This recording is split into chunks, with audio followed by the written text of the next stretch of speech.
अब आप next definition लिखिए, लीनियर कॉम्बिनेशन। लीनियर कॉम्बिनेशन,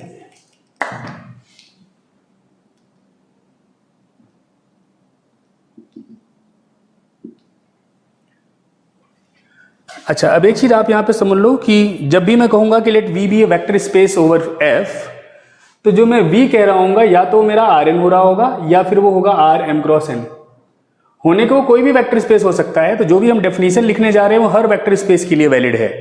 पर हम जो स्टडी कर रहे हैं आपके जैम स्टैट्स में, उसमें वेक्टर स्पेस आर एन या आर एम क्रॉस एन का ही यूजली है, या फिर हो सकता है ये सी एन और सी एम क्रॉस एन हो। ठीक है ना। तो आप ध्यान में रखिए कि जब भी मैं वेक्टर स्पेस V कहूंगा तो आपके लिए V का मतलब या तो वो n टपल्स का कलेक्शन है या फिर वो मैट्रिसेस का कलेक्शन है, m क्रॉस n या फिर n क्रॉस n, है ना, 3 क्रॉस 4 या 4 क्रॉस 3 या फिर 4 क्रॉस 4। तो आपके वेक्टर स्पेस के जो एलिमेंट होंगे अभी तक आप ये मान के चलो, या तो वो मैट्रिसेस होंगी या तो वो ये होंगे Rn के एलिमेंट्स, है ना, n टपल्स होंगे। ठीक है, ये ध्यान में रखिएगा। तो डेफिनेशन लिखिए, let V be any vector space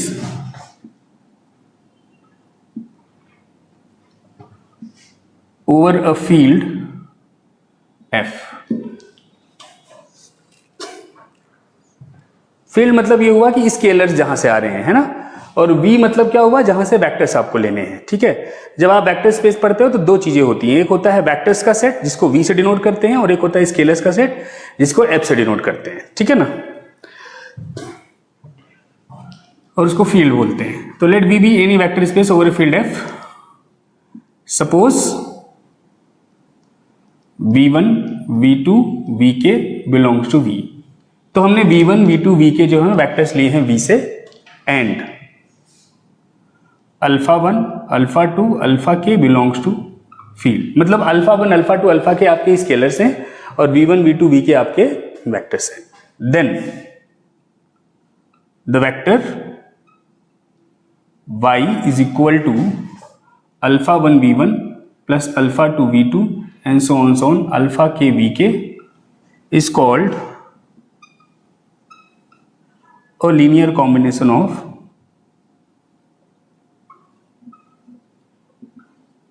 of vectors v1 v2 vk। ठीक है ना, this is called a linear combination of vectors v1 v2 vk, right. तो v अगर आपके पास कोई वेक्टर स्पेस है, f आप फील्ड ले रहे हो जिसके ऊपर वेक्टर स्पेस है, और अगर आपने vectors v1 v2 vk v से उठाए और scalar alpha 1 alpha 2 alpha k f से उठाए, तो ये जो आपका वेक्टर आप बनाते हो, नया वेक्टर जो आपका ये बन के आता है, ये वाला, इस वेक्टर को हम बोलते हैं कि ये वेक्टर लीनियर कॉम्बिनेशन है v1 v2 vk का। किसका लीनियर कॉम्बिनेशन है, v1 v2 vk का। फॉर एग्जाम्पल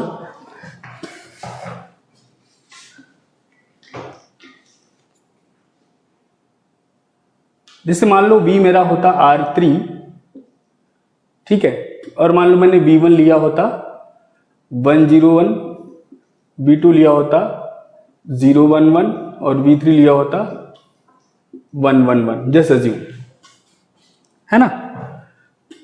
तो मैं जितने अल्फा आइज का एक सेट कह दो उठाऊंगा एफ से, कितने अल्फा आइज मुझे लेने हैं एक बार में, 3, जितने वेक्टर्स उतने अल्फा आइज। तो मान लो मैंने पहले अल्फा 1 को कह दिया 1, अल्फा 2 को भी 1 और अल्फा 3 को भी 1। तो जब मैं बेटा alpha 1 v1 plus alpha 2 v2 plus alpha 3 v3 बनाऊंगा, तो आप देखो आपका होगा अल्फा 1 तो 1 है, तो 1 इंटू v1 मतलब 101 प्लस 011 प्लस 111, इसको आप जोड़िए तो 1 plus 1 2, 1 plus 1 2, 1 plus 1 3, 1 plus 1 plus 1 3। तो ये आप देखो ना 2 2 3 जो आया, जब आपने अल्फा 1 को 1 लिया, अल्फा 2 को 1 लिया, अल्फा 3 को 1 लिया, और v1 v2 v3 आपको ये गिवन थे, तो जो आपका ये alpha 1 v1 alpha 2 v2 alpha 3 v3 का सम आया, वो बेटा फिर से एक वेक्टर आया। किसका वेक्टर आया, ये R3 का 3 डायमेंशनल वेक्टर, है ना। तो इसको हम एक नया वेक्टर नाम दे रहे हैं y1। तो एक सेट ऑफ स्केलर्स के लिए हमारे पास एक वेक्टर प्रोड्यूस होगा given vectors v1 v2 v3।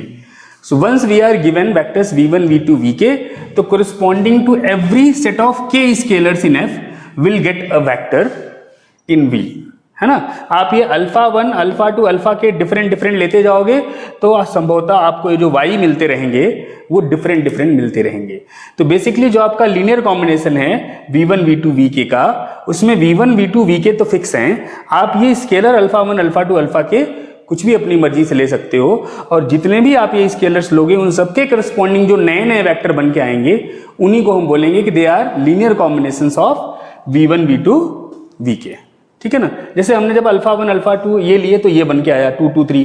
अब मान लो मैं अल्फा 1 आपका सेकेंड एग्जांपल सपोज करो, ये आप लोगों ने लिख लिया है, मिटा दो इसको, मैं डेफिनेशन लिख लिया सबने, मैं इसको मिटा दे रहा हूं।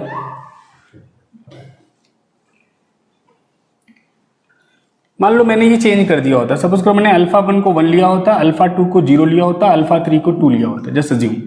तो जब मैं बेटा alpha 1 v1 plus alpha 2 v2 and so on तो करना ही नहीं, यहाँ पे 3 ही है, अल्फा 3 v3 करोगे तो अल्फा 1 आपका है 1, तो 1 v1 plus 0 v2 plus 2 v3,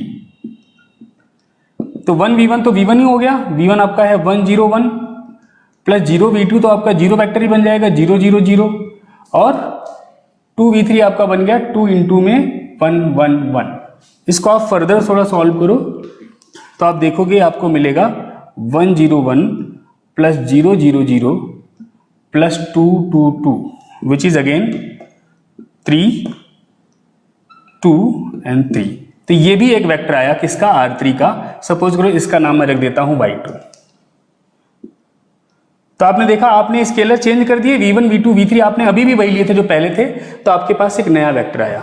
तो इस प्रकार से अल्फा आईज के जो डिफरेंट चॉइसेस हैं उनके लिए जो ये डिफरेंट वेक्टर्स आते रहेंगे, ये सब के सब v1 v2 v3 के क्या कहलाएंगे, लीनियर कॉम्बिनेशंस। ठीक है, यहां तक किसी कोई डाउट हो तो पूछो,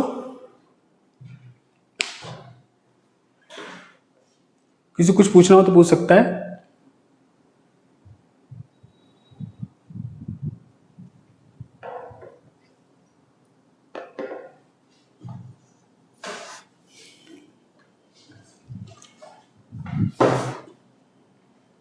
डाउट है किसी को कोई?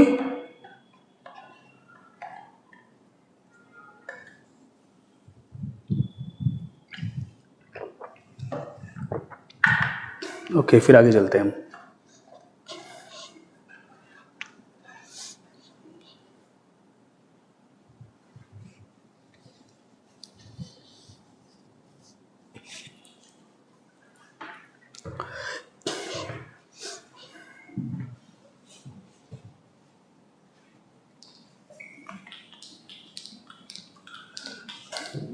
सो आई होप आपको लीनियर कॉम्बिनेशन समझ में आया हो कि क्या है।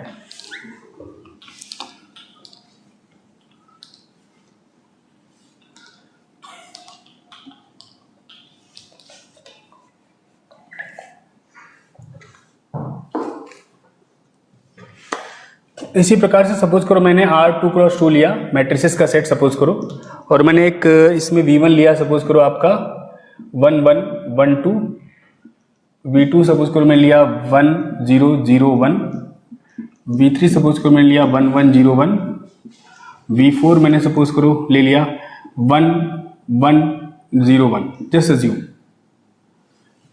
है ना। तो ये आपके V1 V2 V3 V4 हो गए, ये वेक्टर्स हैं किसके, इस मैट्रिक्स वाले सेट के। ठीक है ना। So these vectors are nothing but matrices. अब मान लो मैंने अल्फा 1 ले लिया आपका 1, अल्फा 2 ले लिया 0, अल्फा 3 भी ले लिया 0 और अल्फा 4 ले लिया 1, जस्ट अज्यूम। तो जब आपका alpha 1 V1 plus alpha 2 V2 plus alpha 3 V3 plus alpha 4 V4 करूंगा, तो आपको पता है अल्फा 2 अल्फा 3 तो 0 ही है, तो V2 V3 के साथ तो 0 मैट्रिक्स ही बन जाएगा, और अल्फा 1 1 है तो ये आपका रहेगा 1 1 1 2 प्लस ये अल्फा 1 अल्फा 2 अल्फा 3 आप कुछ भी ले सकते हो, कोई भी रियल नंबर ले सकते हो, है ना। हम यहाँ पे क्या ले रहे हैं, होल नंबर्स में ले रहे हैं ताकि कैलकुलेशन में आसानी हो, अदरवाइज आप 1/2 1/4 कुछ भी जो चाहो आप वो ले सकते हो। ठीक है ना। तो आपका 1 1 1 2 आएगा, आपका सेकेंड वाला 0 मैट्रिक्स बन जाएगा क्योंकि 0 है आपका अल्फा 2, थर्ड वाला भी 0 मैट्रिक्स बन जाएगा, फोर्थ वाला आपका बनेगा 1 0 1 1। ठीक है ना। तो आप जब इसको जोड़ेंगे तो आपके पास आएगा मैट्रिक्स 2 1 2 3। तो ये जो मैट्रिक्स आया, ये एक वेक्टर आया किसका, R2 क्रॉस 2 का, y1 नाम रख दो इसका। तो ये y1 जो आया वो इनका एक लीनियर कॉम्बिनेशन आया। ठीक है, क्लियर है यहां पे? किसी कोई समस्या हो?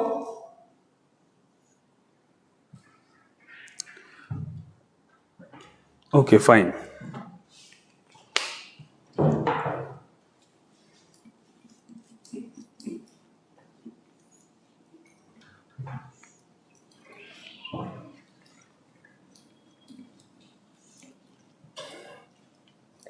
तो आई होप आप लोगों को लीनियर कॉम्बिनेशन का मतलब समझ में आया होगा। नेक्स्ट है आपकी एक definition,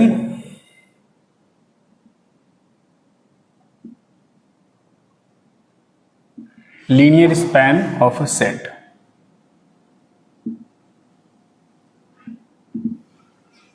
linear span of a set, ठीक है।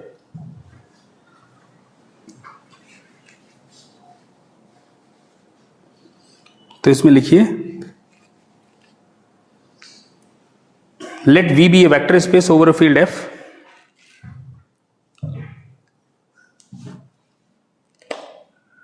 Let V be a vector space over a field F and let S be a subset of V. So V is any vector space. Any vector space का मतलब आपको पता है, या matrices का vector space है या फिर वो n टपल्स का, है ना। So let V be a vector space over a field F and let S be a subset of V. Then linear span of S is denoted by LS or span S. तो ये notation है linear span की। Linear span of what, S, it is denoted by LS और span S and it is defined as the set. कैसे define करते हैं बेटा इसको, देखिएगा, सिंगलटन जीरो अगर आपका S एम्प्टी सेट है, एम्प्टी सेट भी सबसेट होता है ना हर सेट का, तो अगर S आपने एम्प्टी सेट लिया है तो LS उसका क्या डिफाइन किया जाएगा, सिंगलटन जीरो। अगर S नॉन एम्प्टी है, if S is non empty मतलब अगर S में कम से कम एक वेक्टर है V का, तो LS जो होगा वो होता है all finite linear combination of elements of S.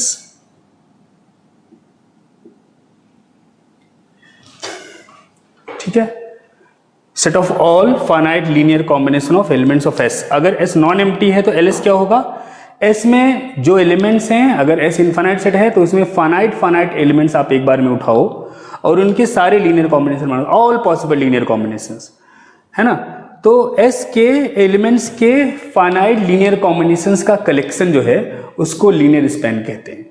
Set of all possible finite linear combinations of elements of S, है ना, that is called linear span of S if S is non-empty, and if S is empty then S is defined to be singleton zero by default, right? Okay.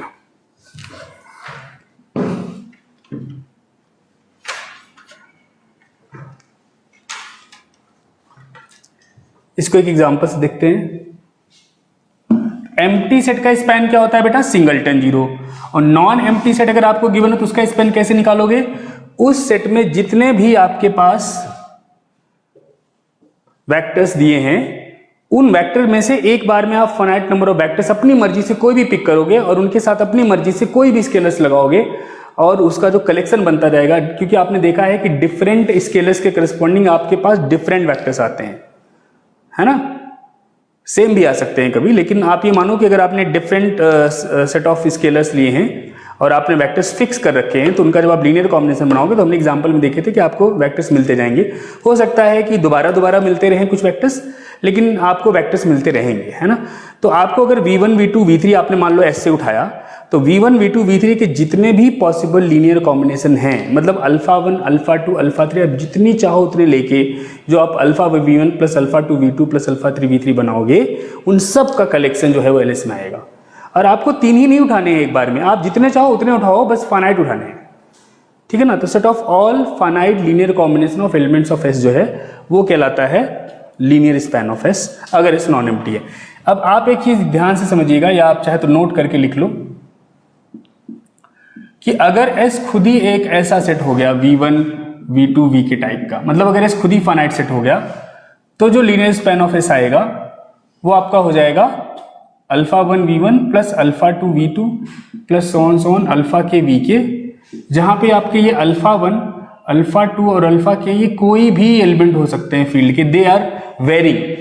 Alpha 1 alpha 2 alpha K they are variables कह दो एक तरीके से, और v1 v2 v K they are fixed. तो corresponding to every set of alpha i's in F, कितने alpha i's लेने हैं आपको एक बार में? k। जो आपके पास ये वेक्टर्स बनते रहेंगे उन सब का जो कलेक्शन आता रहेगा, पूरा कलेक्शन जो मिलेगा उसको हम LS बोलेंगे। v1 v2 v के फिक्स कर दो, और ये अल्फा 1 अल्फा 2 अल्फा के बढ़ाते रहो, वेरी करते रहो, जितने भी आप वेरी करते रहोगे, जितने भी वेक्टर्स आते रहेंगे उनसे, वो सब के सब इस कलेक्शन में आते रहेंगे, ठीक है ना। और वो पूरा कलेक्शन को क्या बोलेंगे? लीनियर स्पैन ऑफ S, ठीक है। और अगर S नॉन एम्प्टी सेट है और अगर S फाइनाइट नहीं है, इनफाइनाइट है, आपको इनफाइनाइट का पाला पड़ेगा नहीं वैसे जैम स्टैट्स में, बट सब जस्ट आप पता मतलब हो आपको, इसलिए मैं बता देता हूं कि अगर S आपका कोई इनफाइनाइट सेट है, मतलब नॉन एम्प्टी है एंड S इज इनफाइनाइट, तो आप LS कैसे डिफाइन करोगे बेटा? फिर आपके LS में एलिमेंट्स आएंगे alpha 1 v1 plus alpha 2 v2 and so on alpha के v के, जहां पे ये आपका k कोई नेचुरल नंबर है बट फिक्स नहीं है, नॉट फिक्स्ड, मतलब आपको हर बार k ही एलिमेंट्स उठाने हैं ऐसा जरूरी नहीं है ना। तो k आपका कोई भी नेचुरल नंबर हो सकता है, फिक्स नहीं है। आपके अल्फा 1 अल्फा 2 अल्फा के जो है वो सब के सब फील्ड से आएंगे, और आपके v1 v2 v के जो है वो सब के सब S से आएंगे। तो आप एक बार में S से जितने चाहो उतने, क्योंकि k यहाँ पे नेचुरल नंबर होना चाहिए बट फिक्स नेचुरल नंबर नहीं है कि आपको बार बार k ही लेना है ना। फाइनाइट है बट फिक्स नहीं है कि हर बार k ही नहीं उठाने, आप 2 उठा लो, 3 उठा लो, 4 उठा लो, 5 उठा लो, 6 उठा लो, एक ही उठा लो सिंगल, है ना। तो उनसे जितने भी लीनियर कॉम्बिनेशन बनेंगे वो सब के सब आपके LS में कंटेन होंगे, ठीक है। So this is set of all finite linear combination of elements of S, ठीक। इसका एक एग्जांपल देखते हैं जब S फाइनाइट सेट है और नॉन एम्प्टी है।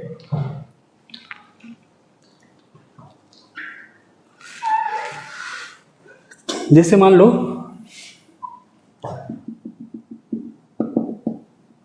मैंने V जो लिया वो लिया आपका R3, और मान लो S मैंने सेट लिया 1 0 0 और 0 1 0 जैसा जी, ठीक। और मैं LS चाहता हूं, बताओ कि क्या आएगा LS। तो LS में आएगा अल्फा 1 इंटू में ये आपका V1 वेक्टर हो गया, ये आपका V2 वेक्टर हो गया। तो अल्फा 1 इंटू में V1 प्लस अल्फा 2 इंटू में V2, जहां पे अल्फा 1 अल्फा 2 बेटा आपके क्या है? फील्ड के। यहाँ फील्ड क्या है? आपकी रियल नंबर्स। तो ये आपका हो जाएगा alpha 1 into 1 0 0 plus alpha 2 into 0 1 0, जहां पे अल्फा 1 अल्फा 2 आपके रियल नंबर्स हैं। इसको आप सॉल्व करेंगे तो आपको प्राप्त होगा अल्फा 1 कॉमा अल्फा 2 कॉमा 0, जहां पे आपके अल्फा 1 अल्फा 2 जो हैं दे आर रियल नंबर्स। तो बेसिकली ये जो आपका LS आया, अगर आप ज्योमेट्रिकली देखना चाहो तो ये क्या आया? ज्योमेट्रिकली LS जो आया, इसमें देखो z कोऑर्डिनेट 0 आ रहा है हमेशा, है ना। तो इसका मतलब ये आपका ये XY प्लेन आ गया। तो ये आपका कोऑर्डिनेट एक्सिस है, z axis, x axis, y axis. जो आपका XY प्लेन है, इधर भी होगा उसका विस्तार, इधर भी होगा उसका विस्तार। तो ये पूरा का पूरा जो आपका XY प्लेन है, सारा XY प्लेन, वो आपका LS आया है। मैं इसको पूरा तो ऑब्वियसली कभी नहीं बना पाऊंगा क्योंकि ये इनफाइनाइट विस्तार वाला है, बट ये आप समझ लो कि the whole XY plane is nothing but LS of this set S, ठीक है।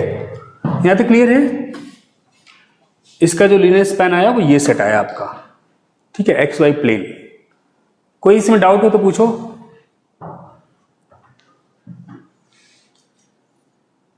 कोई समस्या हो किसी को?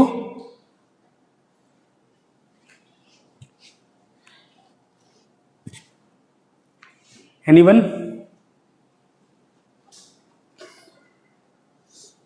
ओके, फिर आगे चलते हैं हम। यहां तक सब सही है? लीनियर स्पैन समझ में आया आप लोगों को?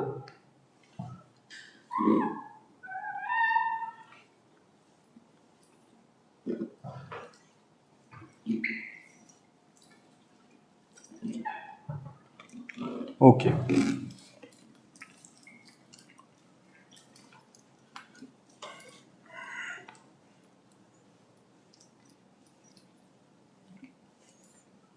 अच्छा, अगर आपसे कोई पूछे, सपोज करो एक क्वेश्चन मैं देता हूं कि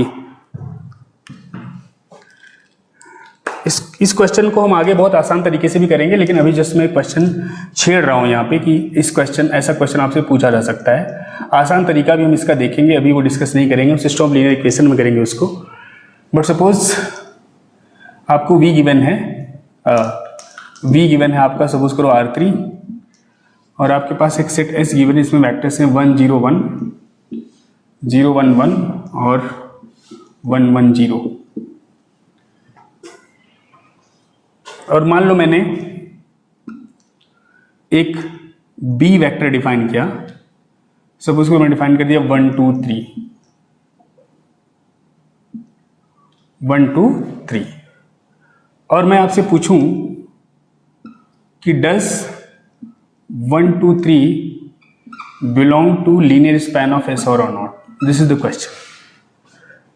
ठीक है, राइट?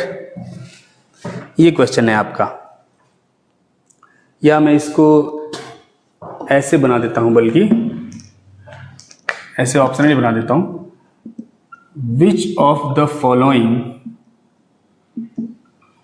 B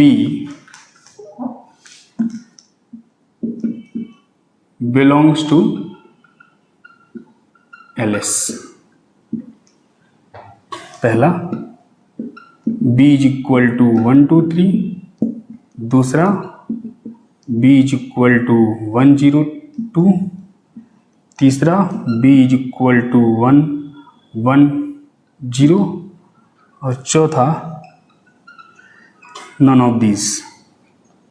मान लो आपसे ये पूछा गया है कि इनमें से कौन सा B है जो LS में बिलोंग कर रहा है, तो आप ये कैसे सॉल्व करोगे?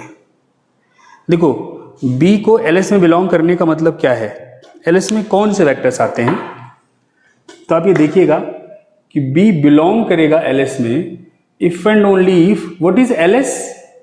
LS होगा आपका अल्फा 1, इसका नाम चाहता हो V1 रख दो, इसका V2, इसका V3, तो alpha 1 V1 plus alpha 2 V2 plus alpha 3 V3, यहाँ पे अल्फा 1 अल्फा 2 अल्फा 3 आपके रियल नंबर्स है।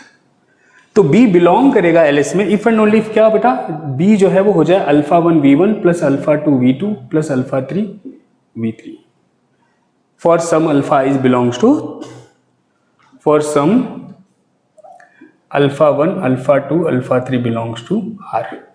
अगर B को LS में बिलोंग करना है तो B को S के एलिमेंट्स का लीनियर कॉम्बिनेशन होना पड़ेगा, क्योंकि LS में आते ही वही वेक्टर्स हैं जो S के एलिमेंट्स के लीनियर कॉम्बिनेशन हो।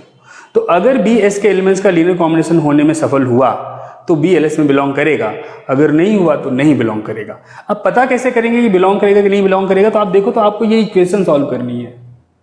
अगर इस इक्वेशन के सोल्यूशन मिल गए आपको ना, अगर देखो B आपको पता ही है, V1 आपको पता ही है, V2 आपको पता ही है, V3 आपको पता है, पता क्या नहीं है आपको? पता क्या नहीं है? Alpha 1 alpha 2 alpha 3। अगर आपने इस इक्वेशन को सॉल्व किया और आपको अल्फा 1 अल्फा 2 अल्फा 3 ऐसे मिल गए जो ये इक्वेशन सेटिस्फाई कर रहे हैं, तो इसका मतलब ये B लीनियर स्पैन में है। लेकिन अगर आपने इसको सॉल्व किया और आपने देखा कि ये जो इक्वेशन बन रहा है उसका कोई सोल्यूशन ही नहीं मिल रहा, तो इसका मतलब जो B है वो LS में नहीं है। ठीक है ना? अब मुझे क्या करना है, मुझे क्योंकि बहुत सारे B एक बार में चेक करने हैं, तो मैं क्या कर रहा हूं, जनरल B ले लेता हूं। सपोज करो मैंने B को ले लिया, B को ले लिया मैंने, सपोज करो B1 B2 B3। अब जब आप इसको इक्वल रखोगे ना, तो आपके पास एक सिस्टम ऑफ लीनियर इक्वेशन बन जाएगा अल्फा 1 अल्फा 2 अल्फा 3 में। और उसको सॉल्व कैसे करोगे आप? देखो इसको, इस इक्वेशन को सॉल्व करने का तरीका क्या है आप मुझसे सीखो, ध्यान से देखना। पहले आप v1 पूरा वेक्टर लिख लो, तो ये v1 ये लिखा है ना, इसको आप कॉलम में लिख लो। ये जो v1 दिया है इसको कॉलम में लिखो, तो आपका आएगा 1 0 1। फिर v2 भी सेकेंड v2 लिखो कॉलम में 0 1 1। फिर v3 लिखो कॉलम में 1 1 0। और फिर उसके बाद b लिख दो। b क्या है आपका? b1 b2 b3। जहां पे ये b1 b2 b3 तीनों ऑप्शन में अलग अलग हैं। हम देखेंगे कि कौन से b1 b2 b3 के लिए इसका सोल्यूशन आएगा। अब आप क्या करो कि ये जो वाला आपका मैट्रिक्स है, ये वाला, उसको आप अपर ट्रायंगुलर मैट्रिक्स में कन्वर्ट करने की कोशिश करो, ठीक है ना। तो जैसे ये तो ऑलरेडी 0 है, इसको मुझे 0 करना है, तो इसको मैं 0 कैसे करूंगा? मैं ऑपरेशन लगाऊंगा, या आपने सीखा होगा गॉस एलिमिनेशन से इक्वेशन सॉल्व करना, ठीक है ना। तो R3 goes to R3 minus R1। तो जब मैं ये करूंगा तो क्या आएगा बेटा आपका?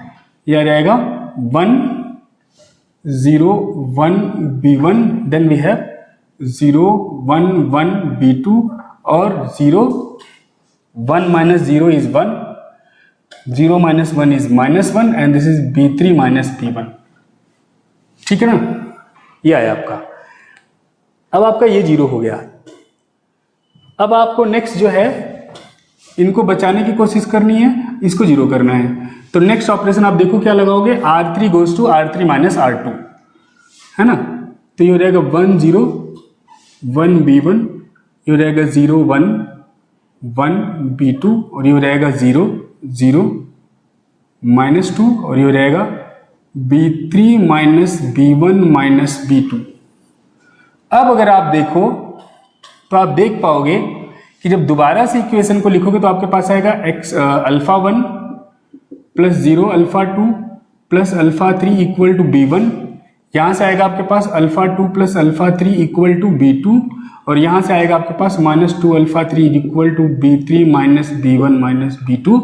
तो α3 आपकी यहां से वैल्यू आ जाएगी ना b3 minus b1 minus b2 by 2। हम इसको बहुत आसानी से भी करेंगे आगे चल के, अभी बहुत डिटेल में किया है हमने, इतना लंबा एग्जाम में नहीं करना है आपको। तो ट्रिक्स हम धीरे धीरे सीखेंगे, अभी हम इसको डायरेक्टली नहीं बता सकते। सिस्टम ऑफ इक्वेशन में वापस आएंगे तो बताएंगे।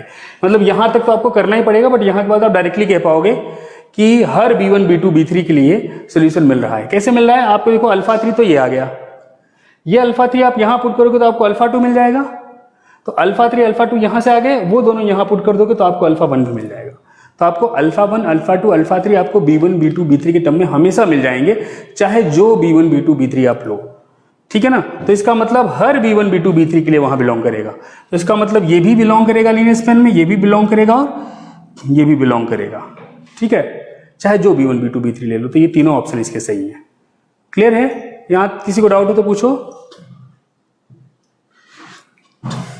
हमारा टास्क ये था ना कि b को ऐसा लिखना था, अगर मुझे α1 α2 α3 मिल जाते जो ये बना देते तो हो जाता काम। तो मैंने ये इक्वेशन बना के सॉल्व कर लिया। सॉल्व करके मैंने देखा तो α3 α2 और α1 की वैल्यू मुझे प्राप्त हो रही है ना। चाहे जो b1 b2 b3 लूं, हर b1 b2 b3 के लिए सोल्यूशन आ रहा है। इसका मतलब ये चाहे जो b1 b2 b3 लो, चाहे आप 1 2 3 लो, चाहे 1 0 2 लो, चाहे 1 1 0 लो, आपको हमेशा b जो है LS में प्राप्त होगा। b will be an element of x, ठीक है। कुछ पूछना हो किसी को तो बताओ।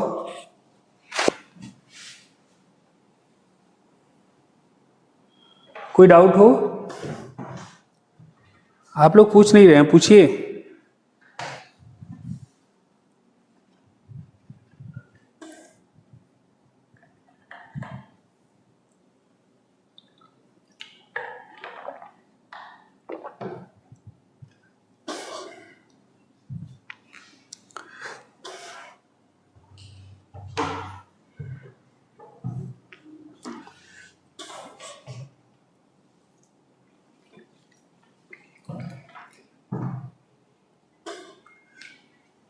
क्योंकि मैंने बेटा b1 b2 b3 तो बताया नहीं मैं क्या ले रहा हूं। मैंने देखा कि b1 b2 b3 मैं कुछ भी लूं, मुझे हमेशा α1 α2 α3 की वैल्यूज b1 b2 b3 के टर्म में मिल जाएंगी।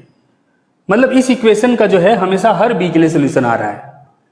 मतलब हर b जो है, चाहे जो b आप उठा लो R3 का, वो लीनियर स्पैन में आ रहा है। तो b चाहे आप ये लो, चाहे ये लो, चाहे ये लो, तीनों ही आएंगे फिर लीनियर स्पैन में, ठीक है ना। अगर कोई ऐसा b मिला होता जिसके लिए सोल्यूशन नहीं मिल रहा होता मुझे, जैसे मैं अभी एक एग्जांपल उसका भी करके दिखाता हूं, तो फिर वो इस स्पैन में नहीं आता, ठीक है ना। जैसे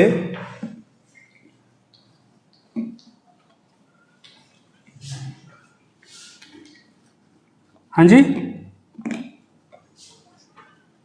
हेलो,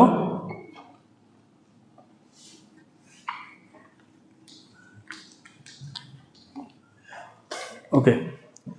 जैसे मान लीजिए मैंने v जो है R3 ही लिया और मैंने एक सेट S डिफाइन किया जिसमें मैंने वेक्टर लिए हैं 1 0 1 0 1 1, ये दो ही वेक्टर लिए मैंने v1 और v2, और मैं आपसे पूछना चाहता हूं कि does b equal to 1 1 0 belongs to LS। मान लो ये मेरा क्वेश्चन है कि इस सेट के स्पैन में क्या ये B बिलोंग करेगा। नियम वही है, आप ये सबसे पहले लिखोगे कि B बिलोंग करेगा LS में केवल और केवल तब जब B S के एलिमेंट्स का लीनियर कॉम्बिनेशन हो। तो S के एलिमेंट्स आपके ये हैं, लीनियर कॉम्बिनेशन का मतलब alpha 1 V1 plus alpha 2 V2, जहां पे अल्फा 1 अल्फा 2 कहां मिलनी चाहिए आपको, फील्ड में। फील्ड क्या है यहाँ पे, R है, लिख दो चाहे तो, ठीक है ना। अगर आपको ऐसा मिल रहा है तो फिर मैंने कहा कि इस इक्वेशन को सॉल्व करने का सिंपल तरीका क्या है कि आप जो है एक वेक्टर ये v1 वाला लिख दो कॉलम में, तो पहला वेक्टर हो गया 1 0 1, फिर दूसरा लिख दो आप v2 वाला 0 1 1, और तीसरा वेक्टर आप लिखो ये b क्या है आपका 1 1 0। अब इस मैट्रिक्स को आप कन्वर्ट करो upper triangular Gauss elimination method. Basically आपको सॉल्व करना है तो आप ऑपरेशंस लगा करके इसको जितना हो सके उतना रिड्यूस कर दो और उसके बाद सॉल्व कर लो। तो अगर मैं इसको कन्वर्ट करूं तो ये 1 0 1, फिर आपका 0, ये तो ऑलरेडी 0 है इसके नीचे वाला, और इसको 0 करने के लिए मैं अप्लाई कर रहा हूं कि R3 goes to R3 minus R1, तो ये आपका ये 0 हो जाएगा, ये 1 हो जाएगा और ये -1 हो जाएगा, ठीक है ना। अब इसको भी मुझे 0 करना है तो मैं अप्लाई करूंगा कि आपका R3 goes to R3 minus R2, तो ये हो जाएगा 1 0 1, this will be 0 1 1 and this will be 0 0 and this will be -2। अब बेटा अगर आप इस सिस्टम को फिर से लिखो तो ये इक्वेशंस क्या बनेंगे, alpha 1 into 1 plus 0 into alpha 2 बराबर 1, फिर 0 into alpha 1 plus 1 into alpha 2 बराबर 1, और फिर 0 अल्फा 1 प्लस 0 अल्फा 2 बराबर -2। तो ये इक्वेशन अगर आप ध्यान से देखो तो ये कह रहा है कि 0 बराबर -2, तो आप कुछ भी अल्फा 1 अल्फा 2 ले लो, 0 बराबर -2 तो कभी नहीं आएगा ना। ये चीज कभी संभव है क्या कि 0 इक्वल टू -2 हो जाए, नहीं। इसका मतलब जब आप इस इक्वेशन को सॉल्व कर रहे होगे तो आपके पास कोई अल्फा 1 अल्फा 2 ऐसे नहीं मिलेंगे जो ये इक्वेशन सेटिस्फाई करे, है ना, क्योंकि इसको सॉल्व करने के दौरान हमारे पास सोल्यूशन अगर है तो कॉन्ट्रडिक्शन आ रही है ना, सोल्यूशन मिलेगा ही नहीं आपका। तो इसका मतलब ये हुआ कि ये जो बी है आपका वो LS में बिलोंग नहीं कर रहा है, B doesn't belongs to LS। तो हम ये कह पाएंगे, तो आंसर है इसका no, this B does not belongs to LS, क्योंकि इस इक्वेशन को सॉल्व करने के बाद आपके पास सोल्यूशन नहीं आ रहे हैं। आपको अल्फा 1 अल्फा 2 नहीं बता सकते कि क्या लें कि ये इक्वेशन सेटिस्फाई हो जाए, क्योंकि आप यहां से भले ही अल्फा 1 अल्फा 2 निकाल लें, यहां से आप कह दो सर अल्फा 1 1 आ रहा है और अल्फा 2 जो है वो भी 1 आ रहा है, लेकिन वो यहां पे रखने पे क्या -2 आएगा, नहीं आएगा, क्योंकि 0 कभी -2 आ ही नहीं सकता। तो इसलिए इन तीनों इक्वेशंस को सेटिस्फाई करने वाला आपको कोई नहीं मिल रहा है। इसका मतलब जो आपका बी है वो LS में नहीं है। कुछ पूछना है इसमें किसी को?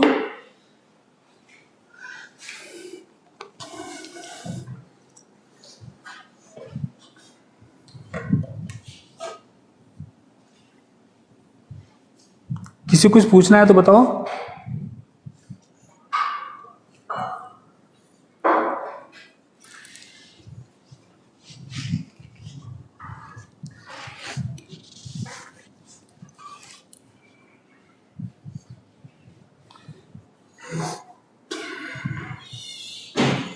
क्लियर है, आगे चलें? ठीक है, मैं थोड़ा सा डिस्कस, आप लोगों ने सिस्टम ऑफ लीनियर इक्वेशन का थोड़ा सा सॉल्व करना सीखा है गॉस एलिमिनेशन से, क्योंकि मैंने वही कंसेप्ट यहां पे यूज किया है। गॉस एलिमिनेशन से system of linear equation solve करना सीखा है आप लोगों ने? नहीं सीखा है तो बताइए, मैं थोड़ा सा हिंट दे दूंगा उसका यहाँ पे, नहीं तो फिर ये अभी आगे बहुत यूज होने वाला है। सीखा है आप लोगों ने?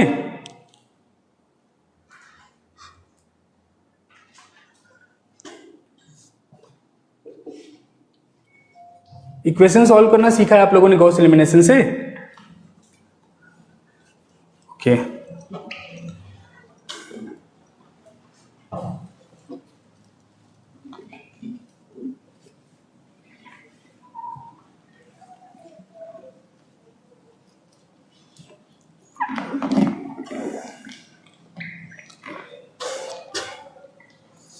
मैं एक थोड़ा सा हिंट दे देता हूं। अगर आपको इक्वेशन सॉल्व करनी है, सिस्टम ऑफ इक्वेशन, इस पे हम बहुत डिटेल में चर्चा करेंगे, अभी जस्ट अपने काम भर के लिए बात कर रहे हैं हम, कि अगर आपको एक सिस्टम ऑफ इक्वेशन दिया है a11x1 plus a12x2 plus a13x3 plus suppose करो a14x4 is equal to b1, फिर एक दिया है a21x1 plus a22x2 plus a23x3 plus a24x4 equal to b2, फिर मान लो a31x1 plus a32x2 plus a33x3 plus a34x4 is equal to b3।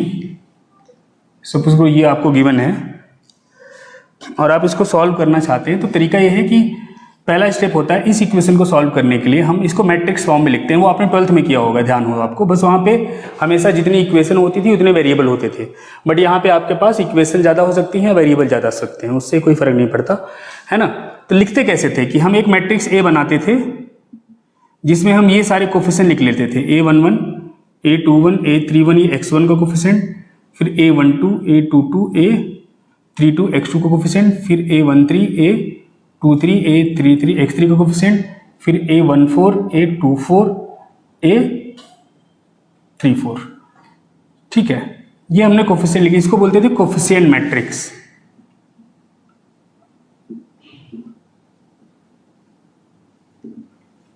उसके बाद हम एक x डिफाइन करते थे, x1 x2 x3 x4 column, और हम एक b लेते थे, आपको याद हो b हम लेते थे b1 b2 b3 जो यहाँ इक्वल टू में है, और ये पूरी इक्वेशन जो है आपकी ये कन्वर्ट हो जाती थी ax इक्वल टू b में। आप ax करके b के बराबर रखो तो आपको यही तीनों इक्वेशन एज इट इज मिल जाएंगी। इसको सॉल्व करने का तरीका क्या होता है कि हम एक नई मैट्रिक्स डिफाइन करते हैं जिसको हम कहते हैं ऑगमेंटेड मैट्रिक्स। बहुत डिटेल में चर्चा हम इसमें नहीं करेंगे,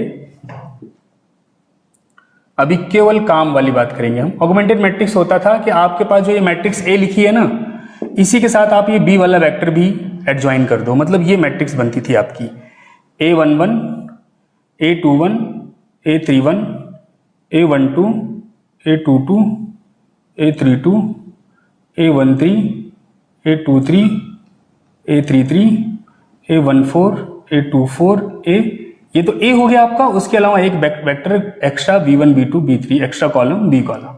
तो ये मैट्रिक्स हम बनाते थे, ऐसे चाहे लगाओ चाहे ना लगाओ, कुछ में ऐसे डॉट डॉट डॉट लगा देते हैं ताकि अलग अलग दिखे, कुछ में नहीं लगाते हैं। फिर उसके बाद एम क्या होता था हमारा नेक्स्ट, कि हम इसको ना एक अपर ट्रायंगुलर मैट्रिक्स में कन्वर्ट करते थे। मतलब कोशिश करते थे कि ये वाली एंट्रीज इधर ये वाली बच जाएं और नीचे की सारी जीरो हो जाएं। उसके बाद हम इस इक्वेशंस को दोबारा लिखते थे और फिर सॉल्व करते थे। ध्यान है किसी को ये? ओके ठीक है, तो इस तरीके से हम सॉल्व करते थे इसको, ठीक है ना। इसको बोलते थे ऑगमेंटेड मैट्रिक्स। तो अभी जब मुझे ये सॉल्व करना था ना, b बराबर आपका था, शायद मैंने क्या लिखा था, b बराबर 110 और v1 था मेरा शायद 101 और v2 था मेरा 011। तो जब मुझे सॉल्व करना था b बराबर α1 v1 प्लस α2 v2, तो मैंने यही किया, मैंने कुछ नहीं, पहले एक मैट्रिक्स बनाई। कोफिशिएंट मैट्रिक्स क्या बनेगा, v1 v2 वाला कॉलम, तो v1 वाला कॉलम 101 बना दिया, फिर α2 का करस्पॉन्डिंग आपका 011 बन गया, फिर लास्ट में b वाला कॉलम क्या है 110। तो यही मैंने किया, ऑगमेंटेड मैट्रिक्स बनाई और उसको गॉस एलिमिनेशन से सॉल्व किया, ठीक है ना। नाम भयानक लगता है बट है बहुत तरीका आसान। तो ये आपको करना है, ये आपको यूज करना है, इसलिए मैंने बता दिया कि अभी ये चीज आपको यूज करनी है बार बार सॉल्व करने के लिए, ठीक है। नेक्स्ट आप लिखिए एक थ्योरम लिखिए, थ्योरम।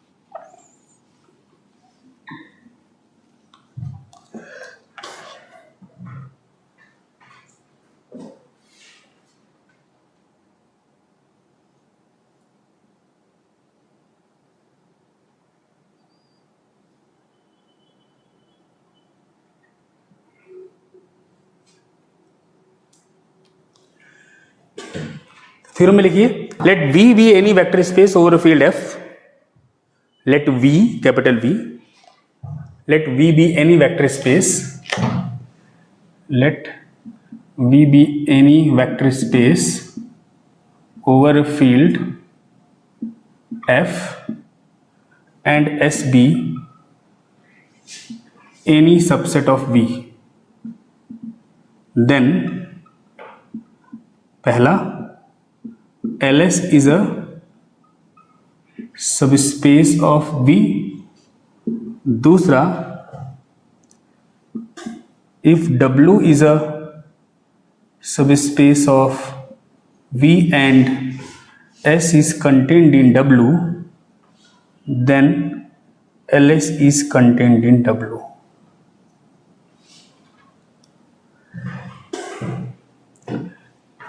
तो जो लीनियर स्पैन होता है ना, वो हमेशा सबस्पेस होता है वेक्टर स्पेस का, है ना। और कोई भी सबस्पेस जो S को कंटेन करेगा वो हमेशा लीनियर स्पैन ऑफ S को भी कंटेन करेगा।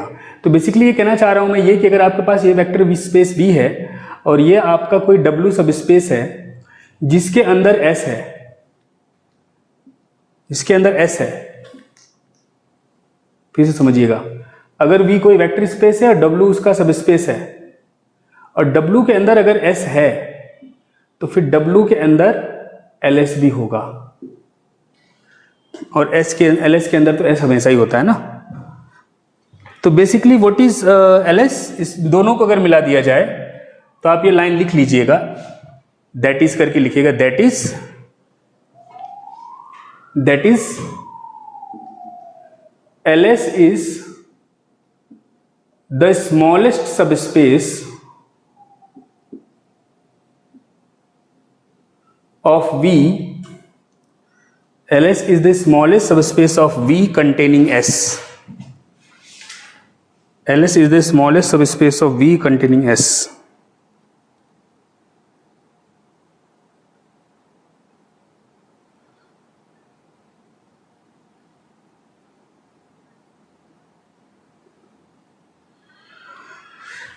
ठीक है, LS is the smallest subspace of V containing S.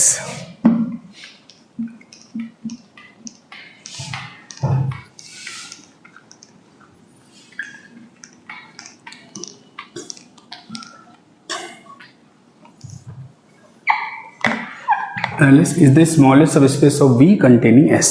तो लीनियर स्पैन ऑफ S जो होता है वो सबसे छोटा सबस्पेस होता है जो S को कंटेन करे, ठीक है ना। ओके, नेक्स्ट आप डेफिनेशन लिखिए, linearly independent set. Next definition लिखिए, linearly independent set.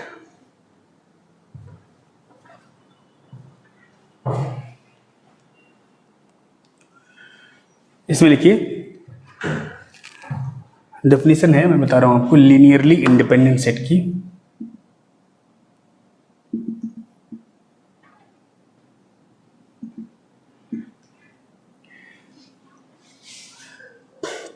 Linearly independent set क्या होता है? Let V be a vector space over a field F and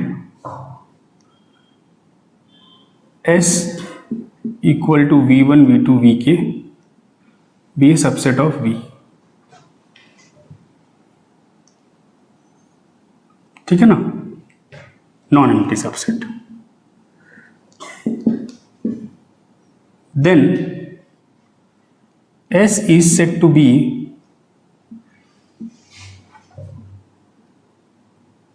linearly independent if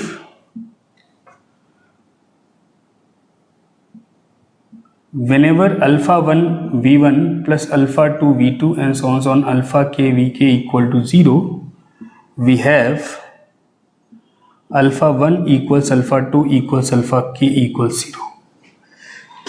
तो किसी फाइनाइट सेट को, जिसमें नॉन एम्प्टी फाइनाइट सेट को linearly independent कहेंगे। कब कहेंगे? जब उनका कोई भी लीनियर कॉम्बिनेशन अगर जीरो वेक्टर दे रहा है तो वो कौन सा लीनियर कॉम्बिनेशन हो जिसमें सारे स्केलर्स क्या लो आप, जीरो। ठीक है ना। तो V1, V2 और Vk का अगर कोई भी लीनियर कॉम्बिनेशन जीरो आ रहा है तो वो तभी और तभी जीरो आए जब सारे स्केलर्स अल्फा 1, अल्फा 2, अल्फा के आप जीरो ले लो। अगर ऐसा आपके पास कोई set of finite non empty set of finite vectors है, फाइनाइट नंबर ऑफ वेक्टर्स है, तो उस सेट को हम लीनियरली इंडिपेंडेंट सेट कहेंगे। अगर आपने alpha 1 V1 plus alpha 2 V2 plus alpha के Vk को जीरो किया और सॉल्व करने पे आपके पास कोई भी अल्फा 1, अल्फा 2, अल्फा के अगर एक भी नॉन जीरो आ गया तो ऐसे सेट्स को हम बोलते हैं लीनियरली डिपेंडेंट सेट। तो इसमें आगे लिख लीजिएगा, डेफिनेशन लिखिएगा, linearly dependent set, linearly dependent set, linearly dependent set. A finite non-empty set is said to be linearly dependent. A finite non-empty set is said to be linearly dependent if it is not linearly independent. ठीक है ना, linearly dependent और independent दूसरे के कह दो कि opposite concepts हैं। जो linearly independent है वो dependent नहीं होगा, जो dependent है वो independent नहीं होगा। तो linearly independent कब कहते हैं? जब ये कंडीशन ट्रू हो।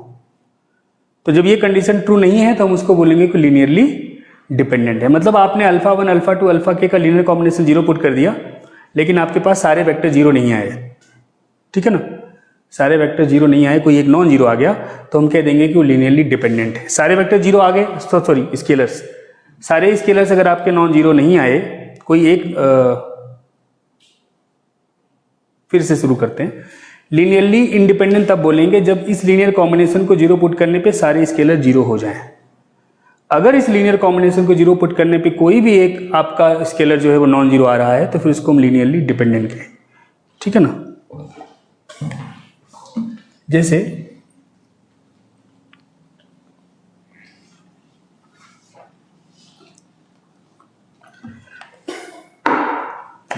जैसे मान लो मैंने एक सेट लिया S इज इक्वल टू 1 1 1 2 2 2 और 1 3 1 और मुझे पता करना है ये सेट लीनियरली इंडिपेंडेंट है और लीनियरली डिपेंडेंट, मान लो मुझे पता करना है।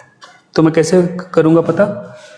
मैं क्या करूंगा, अल्फा 1 इंटू में 1 1 1 प्लस अल्फा 2 इंटू में 2 2 2 प्लस अल्फा 3 इंटू में 1 3 1, इसको 0 0 0 पुट करूंगा और सॉल्व करूंगा। तो जब मैं इसको सॉल्व करूंगा तो देखो इक्वेशन क्या बनेंगे, alpha 1 plus 2 alpha 2 plus alpha 3 equal to 0। मैं डायरेक्टली भी ऑगमेंटेड मैट्रिक्स लिख सकता था, लेकिन मैं एक बार आपको इसको लिख के दिखा रहा हूँ।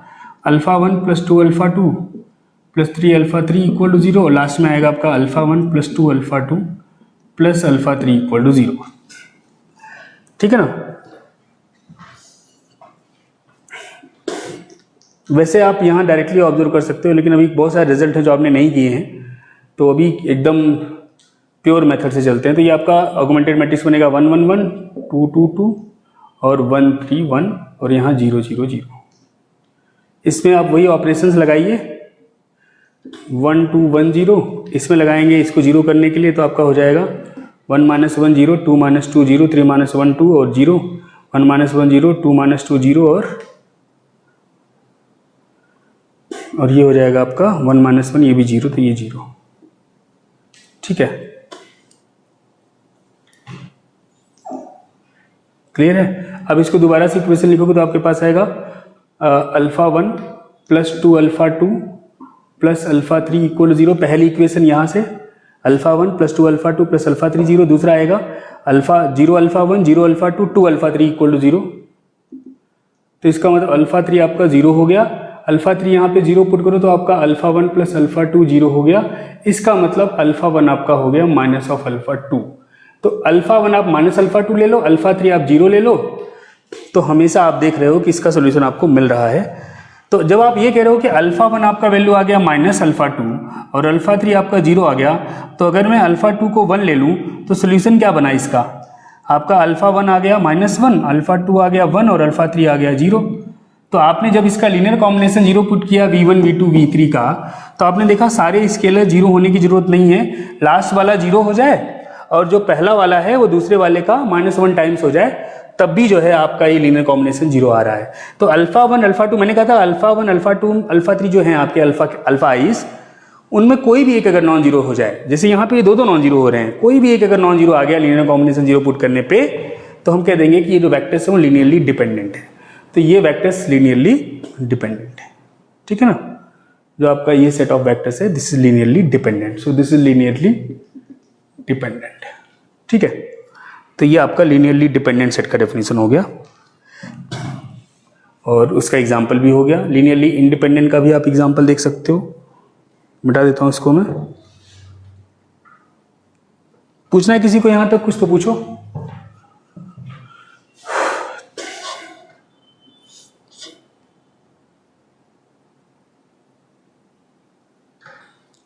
किसी को कुछ पूछना है तो पूछो।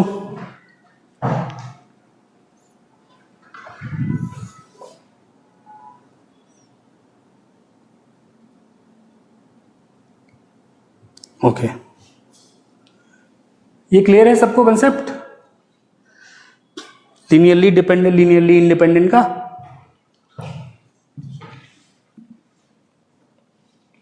ओके,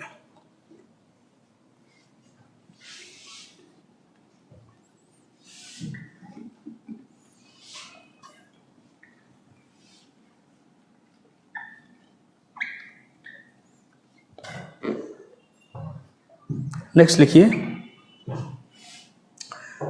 हेडिंग डालिए। अब हेडिंग में लिखिए results and properties, results and properties.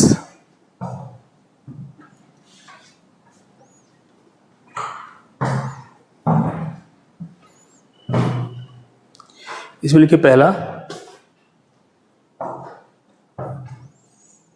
Results and properties, heading डालिए, उसमें पहला पॉइंट लिखिए an infinite set is linearly independent.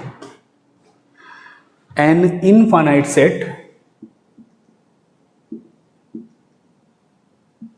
is linearly independent if each of its finite subsets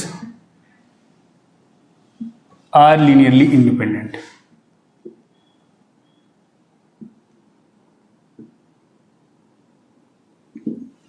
तो किसी फाइनाइट इनफाइनाइट सेट को अगर आपको लीनियरली इंडिपेंडेंट देखना है तो आपको उसके हर फाइनाइट सबसेट को, उसके जितने भी फाइनाइट सबसेट बनेंगे उसको आप लीनियरली इंडिपेंडेंट दिखाओगे, ठीक है ना। Next,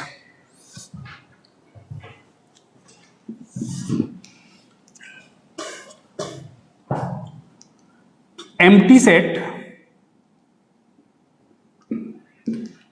is linearly independent. Empty set is, ऐसे लिखो, empty set is considered to be linearly independent. मैंने जो आपका डेफिनेशन लिखा है उसके अकॉर्डिंग हम इसको कंसिडर करते हैं linearly independent. Empty set is considered to be linearly independent, ठीक है ना। Next,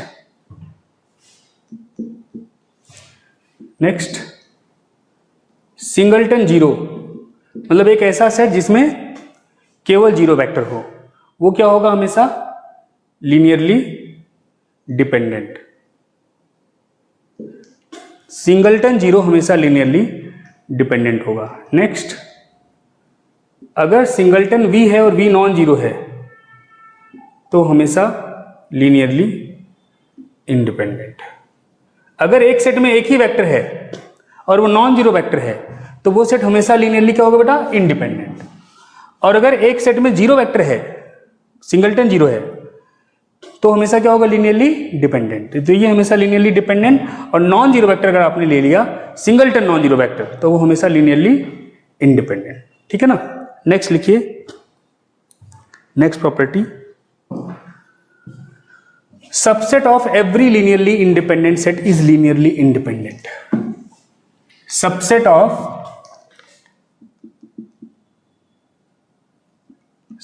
of every linearly independent set is linearly independent.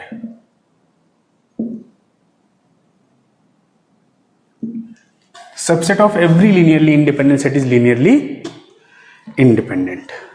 Next, इसको चाहे तो आप that is करके भी लिख लो, that is if S is linearly independent, Li मतलब लीनियरली इंडिपेंडेंट, LD मतलब लीनियरली डिपेंडेंट.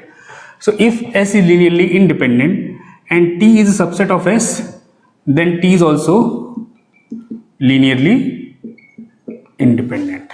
ठीक है ना. नेक्स्ट,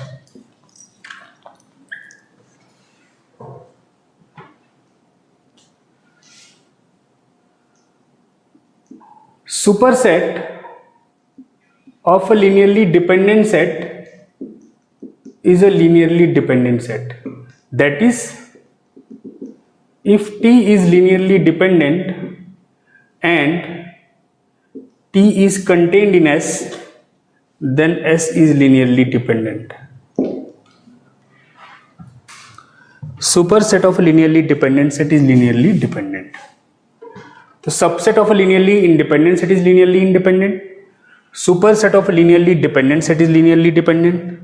सबसेट ऑफ नेक्स्ट लिखिए, नोट करके लिखिए. तो मैं कह रहा था नेक्स्ट नोट लिखिए आप लोग कि subset of linearly dependent set can be linearly independent. Subset of a linearly dependent set, note में लिखिएगा, ये प्रॉपर्टीज में नहीं. Subset of a linearly dependent set, subset of linearly dependent set can be linearly independent. तो एक linearly dependent set का subset linearly independent हो सकता है, लेकिन एक linearly dependent set का सुपर सेट कभी भी linearly independent नहीं हो सकता. एग्जाम्पल आप एक इसका देखिए. सपोज करो मैं एक S ले लेता हूं जिसमें मैं लिखता हूं 1 0 1 एंड 2 0 2. ये सेट मैंने बना दिया, ठीक है. अब ये सेट लीनियरली डिपेंडेंट है. लीनियरली डिपेंडेंट क्यों है? क्योंकि इसके वेक्टर को अगर मैं v1 कहूँ, इसको मैं अगर v2 कहूँ, तो मैं देख पा रहा हूँ कि -2 टाइम्स v1 प्लस v2 करने पे आपका 0 0 0 आ जाएगा.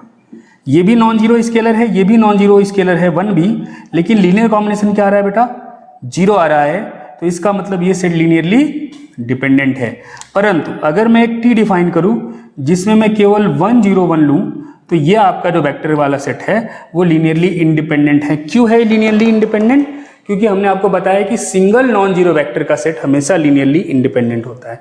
वैसे भी आप इसको किसी अल्फा से मल्टीप्लाई करोगे, जब आप अल्फा इंटू 1 0 1 करके 0 0 0 पुट करोगे बेटा, तो आप देखो कि अल्फा आपका 0 0 0 आ जाएगा, और इसका मतलब अल्फा आपका 0 हो जाएगा, है ना. तो इसका लीनियर कॉम्बिनेशन 0 रखने पे स्केलर 0 आ रहा है.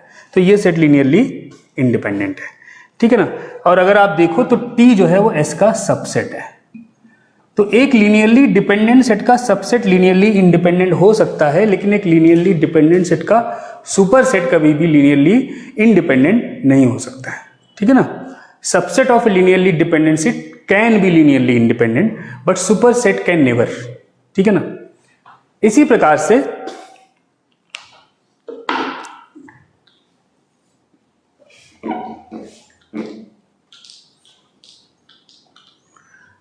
आपने लीनियरली इंडिपेंडेंट में क्या लिखा था कि subset of a linearly independent set is linearly independent. तो आपको लगा होगा कि फिर सुपर सेट शायद ना होता हो, तो आप ये नोट करके दूसरा नोट लिख लीजिएगा कि सुपर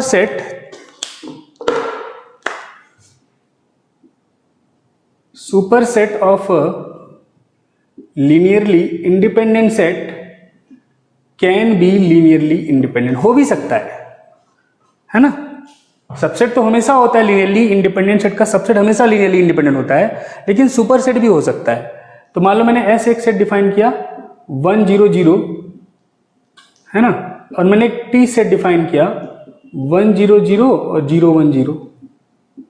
तो अगर आप देखो तो एस टी का सबसेट है, और ये लीनियरली इंडिपेंडेंट है क्योंकि सिंगल नॉन जीरो वेक्टर है. और ये लीनियरली इंडिपेंडेंट क्यों है?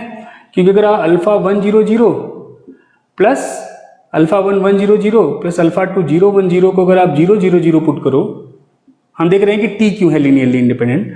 तो आएगा अल्फा 1 अल्फा 2 0 0 0, और यहां से आपको पता चलेगा कि अल्फा 1 बराबर अल्फा 2 बराबर 0.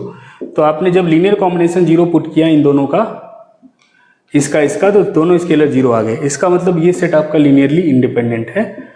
तो एक लीनियरली इंडिपेंडेंट सेट का सुपर सेट लीनियरली इंडिपेंडेंट हो सकता है। ठीक है ना, तो ये linearly independent, linearly dependent sets के बारे में है। नेक्स्ट क्लास में इसके आगे डिस्कशंस करेंगे। तो आज की क्लास जो हम यही समाप्त कर रहे हैं। ठीक है, आप लोग इसको थॉरली एक बार पढ़ लेना, फिर नेक्स्ट क्लास में कुछ एग्जाम्पल्स और कुछ और रिजल्ट्स करेंगे। ठीक है।